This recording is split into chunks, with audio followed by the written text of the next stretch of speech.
नमस्कार, ओम न्यूज 24 देख रहे हैं। में बसंत पंचमी का त्योहार बड़ी धूमधाम से मनाया गया, जिसमें भारत को सशक्त एवं समृद्ध बनाने वाली बात कही गई।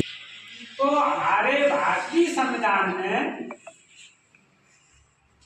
नागरिकों को 7 मौलिक अधिकार दिए गए हैं। पहला है समानता का अधिकार, स्वतंत्रता का अधिकार, धार्मिक स्वतंत्रता का अधिकार, शोषण के विरुद्ध अधिकार और संवैधानिक उपचारों का अधिकार। 7वां है संपत्ति का अधिकार। लेकिन 44वें संशोधन में संपत्ति के अधिकार को हटा दिया गया।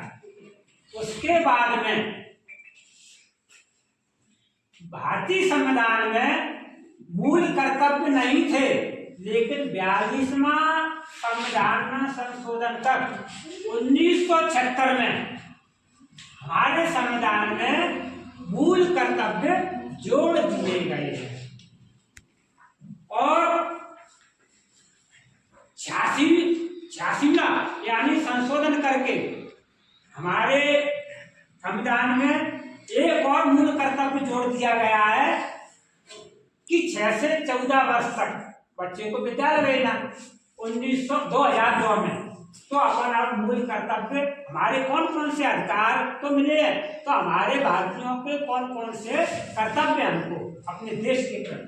पहला कर्तव्य है कि संविधान का पालन करें, आदर्श और संस्थाओं का, राष्ट्रगान और राष्ट्रध्वज का सम्मान करें, भारत की एकता, अखंडता और संप्रभुता को बनाए रखना चाहिए, शासकीय संपत्ति की सुरक्षा करनी चाहिए, प्राकृतिक पर्यावरण का संरक्षण करना चाहिए, जैसे वन, झील, नदी, तालाब और वन्य जीवों का संरक्षण करना चाहिए।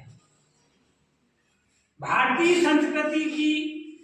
संस्कृति का संरक्षण करना चाहिए, भाईचारे को बढ़ावा देना चाहिए। भारत में विभिन्न प्रकार के धर्म के समुदाय के लोग रहते हैं, सभी में भाईचारे की भावना होना चाहिए। जात, पंथ, देश, भाषा के आधार पर भेदभाव नहीं होना चाहिए और 6 से 14 वर्ष तक के बच्चे को प्रत्येक माता पिता और संरक्षक को विद्यालय पहुंचाना चाहिए, देश रक्षा करनी चाहिए और आवश्यकता पड़ने पर राष्ट्र सेवा करनी चाहिए।